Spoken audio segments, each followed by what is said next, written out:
Hey everyone, Rascal here. And Mama, welcome to our podcast. Today we're discussing the late 90s sequel series to Batman the Animated Series, Batman Beyond. This series takes place many years into the future where Bruce Wayne has retired as Batman, but lets a teenager named Terry Mcginnis take the mantle to protect Gotham after his father is mysteriously killed. Like, man, all Batman's gonna have some type of tragedy. I know, but I love, this is my favorite out of all the animated series that have been on for Batman, is Batman Beyond. Right. And it was a really different take on Batman. We did not really expect it to be this great. Right. Because we were like, oh, great, it's taking place in the future because, future. Future. Every time they have these shows that take place in the future, it didn't before, but then all of a sudden the sequel does, and they just run into the ground. The only concept that's in the future, and they do nothing with it, or it's not good. Right. But in Batman Beyond, they really took it to another level. And it was pretty much ahead of its time considering, the plots and the writing and the villains and stuff. They weren't just your regular Batman villains. They were upgraded Batman Beyond villains. Right. And the character himself was very interesting. And then seeing Bruce Wayne as an elderly man trying to train a successor was really interesting. Mm-hmm. And like you said, it wasn't anything like we expected. I even liked the way the new costume was designed and how he actually was able to soar through the air, unlike any of the Batman. Like Batman was unable to do himself. Right. And it was really funny that when we first started watching him, you thought, okay, we're going to do to Bruce Wayne, and they said he's going to be different. The only thing you knew is that he could not fight as much as he could before, since he was nearly 70 or 80 within the show, so it made sense why he had to stop, because he was starting to get hurt, and it was coming too dangerous. But what was hilarious that he wasn't in the Batman suit, he still was able to kick everyone's behind. Oh, it was awesome. And they had those teenagers that they thought they were trying to mug him, and he beat them all up with his cane. And he had his cool dog Ace. That was cool. Right. And then we got to see an older Dick Grayson too, which we didn't expect to see. Right. And we also got to see, when they did the movie, was an older Barbara Gordon. Right. They had quite a few shout-outs to the other series still in here, as the villains and the original heroes. It even has Superman in there. Right. And some new Justice League members that were in the future. And then there was this wonderful crossover where they had your favorite Static Shock, and we loved some of the lines. They were just brilliant lines that were written. Yeah. But Static traveled to the future. Oh, they actually did it twice. Right. First time was in Static. He was in the future, and he didn't believe that this guy was Batman. Right. And he's like, no, you're not. He's like, we don't have guests here a second. I'm Batman. He said, yeah, and I'm Beyonce.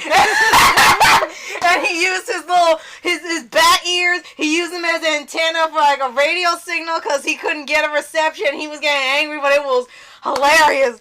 And the second time was when they had Justice League, and they were stuck in the future, and Static was way older, and they had him, Batman Beyond, and I think Warhawk. Yes. Yeah, and then that was a whole nother crossover. What we learned was the child of John Stewart. Green Lantern and Hawk Girl. Right. Her name was Shariah, I think, in this version. That was Shaira. Well, it was one of them, yeah. Right. So we learned that was their child. Right. So it was really interesting. It was nothing like we expected. And then we got a little backstory that was different too, because I think, if I'm not mistaken, we learned that was actually his child. Yes. That was actually Bruce Wayne's child. Yes. They did sort of an epilogue many years later, because I don't know if Batman Beyond got canceled or not. I wasn't It looks completely like they sure. finished the story forcibly. Yeah. Because we thought there was going to be a relationship between he and Max. We'll talk about that later. Right. But it looks like there was a forced ending to the series. Right.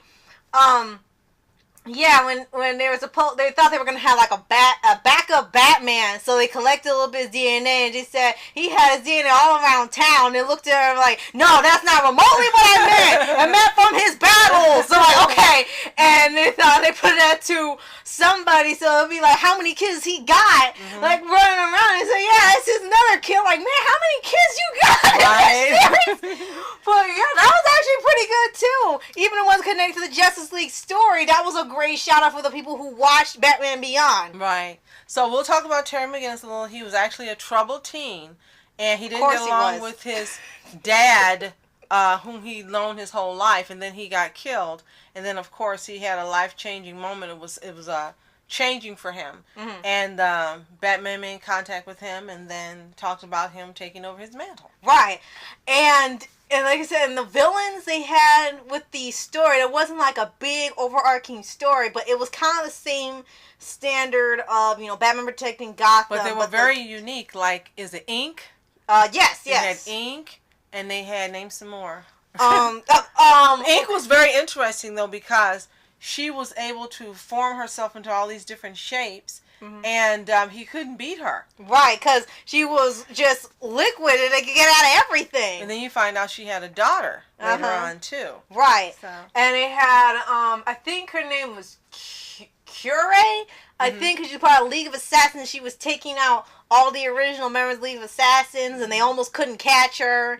And they had one, I'm not sure what his name was.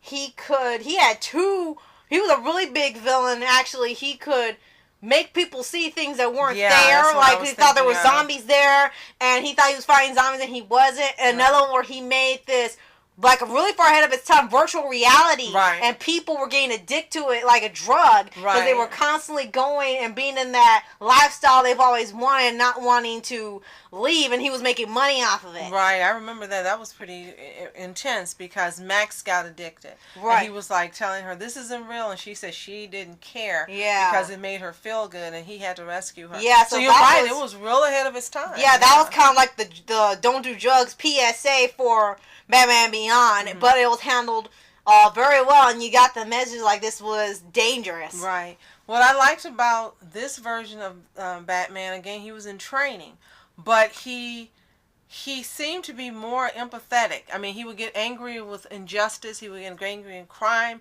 but he would have more empathy for some of the villains than Batman did. Like Ink, he had empathy for her. We won't spoil it as to why. Right. But you see it. Yeah, he really was able to relate to them better. Not so much because he was like them, but because he could put himself in their shoes. And then, of course, on top of that, he had Max, who was going through a tough time. Right. And then she was supporting him, and he was supporting her. Let's not forget his girlfriend. Well, Max was voiced by Cree Summer. Oh, yeah. And then we had his girlfriend, Dana, who was voiced by Lauren Tom. Yeah, that was great. And his girlfriend really did not... She was... In the beginning, she wasn't empathetic to why he was disappearing all the time. He didn't tell her the truth of what he was doing in his spare time, but Max knew. Right, so she found out. Right, and you thought there was going to be a relationship between he and Max versus he and Dana. You could see it happening and growing. And then suddenly, boom, they were like separated, Max apart, and suddenly distant from each other. Yeah, and Dana was back, and then Max didn't appear for several episodes. She was kind of like the Batgirl of the show without the costume and everything.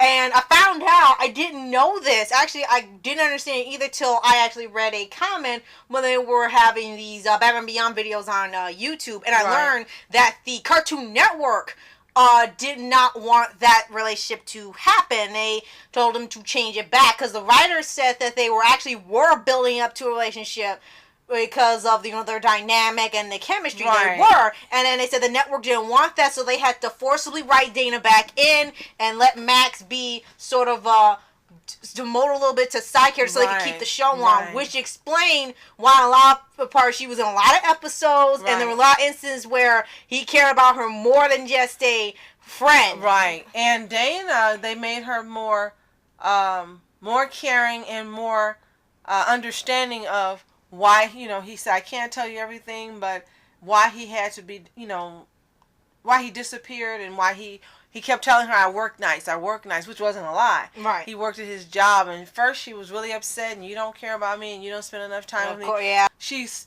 They wrote her where she started being more empathetic to him not being available because he was at work. Right. And so then as you said, you saw their dynamic change as well.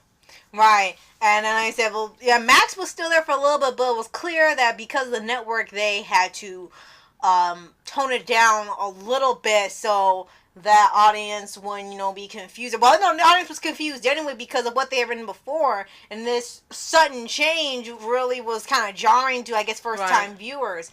Then what was really jarring is that, you know, a year or two after the show ended, they had a Batman Beyond movie called Return of the Joker, and Max was nowhere to be seen at all. Oh, that was horrible, and you kept waiting for her to show up in this movie, and we kept waiting, and it never happened, and that was just the biggest slap in the face. Yeah. Not only to the character, but to the fans and to Cree Summer, because she was a part of the show. I mean, you expected her to be there. Which is, like I said, the movie was really great. It was a great movie, but that was like the one glitch in it, was her not being in it when she's been a big part of the show since her introduction and helping him out and pretty much being the Batgirl of the series. Right. Having her out of there was just very strange. And it was never explained. They never even addressed it like Max is out of town or Max is in another country or school. Anything would have been better than pretending she never existed. Right. At least then, or maybe Cree Summer couldn't make it, and they said, okay, we'll just write this excuse like they do for other shows of why this character can't be in. At least that would be better, and explain it, because sometimes it's scheduling conflicts, but no, they just act like the character never existed. Right. Let's talk about the animation itself. It was actually pretty intense animation for late 90s, because you know, sometimes they had to, you know, hold back on some things, but this is back when we still had action cartoons nearly every day of the week, and they got explosions and guns and fighting and stuff, and it wasn't just like a 2-second fight or like just it goes like that and they're going to comedy. You got action, you got story, you got great animation when they would have them, you know, fly, or they would choreograph the scenes. I loved it, And he had his own bat jet, and there was just a lot of stuff going on, and it all caught your attention. It never felt like it was just being thrown at you. Exactly. It was just like you could really stay focused on it. And the fight scenes could last a while. They could be up to 5 minutes long. I mean, the episodes are like 20 to 20-something minutes. But the fight scenes could last from 2 minutes, 3 minutes. I've seen like a 5-minute fight at the most for this show. And it's like, that's when you actually had action. Now, I really love the design of his costume. I really did, because he really looked like a bat. But we failed to say is that we actually saw this on Netflix years ago. Neither of us saw it, of course. There's no way Russell could have seen when it originally came on, and I didn't see when it originally came on, but we got to enjoy it together on Netflix. It's no longer on Netflix, but it is available for sale, the entire series, for about $40, which is a great deal, because the series ran 3 seasons? I think so, 3 seasons and a movie, and then they had, a few years ago, for the 70th anniversary of Batman, Dwayne Cook did this little animated short where, unfortunately you didn't get to see it, but something was invading the Batcave, and this Batman had to fight off all these other incarnations of Batman, and they went from the first one ever made in Action Comics, Adam West, Christian Bale, The Dark Knight. They went to all of the Batmans, and it was like a really great show, and they still had the original people. Right, so this was just a great version of the telling of the Batman story. And again, it's my favorite. I like the others, I really do, but I love, love, love this one. And I could watch this series all over again from beginning to end and enjoy it just as much as I did the first time. So if this is a show that you haven't seen, we recommend that you purchase it. See if it's even on Amazon. We've never checked. Right. But you'll really be pleased with the storyline, the arc, the characters, the imagination, and the future storytelling. This, as you said, just is not dated and boring. They had some lingo too, like there's sway and twip, and it was some weird stuff. Eventually, someone online said, "What the bleep are you saying?" We also can't forget the shout out they did in Kim Possible when they had the Fearless Ferret episode, and it was a shout out to Batman Beyond by having Adam West, who was the Fearless Ferret, a Batman, and then Wilfredo, Robin, and then they had the same story on the Fearless Ferret having a younger Fearless Ferret do his work at night, and it was a shout out to both the original series and the Batman Beyond, and that was like one of the best shout outs ever in history of television. Yes. So, thank you for joining us for this podcast. Love, love, love Batman Beyond, and there's lots of awesome fan art for it online as well, so enjoy. That's it. Yeah.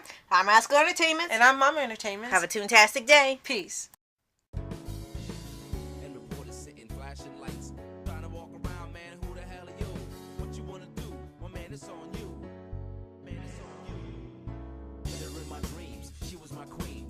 chiseling the mountaintops, rivers and streams. Plucking sunlight from the sky in my pocket, give it to you later on in the form of a locket.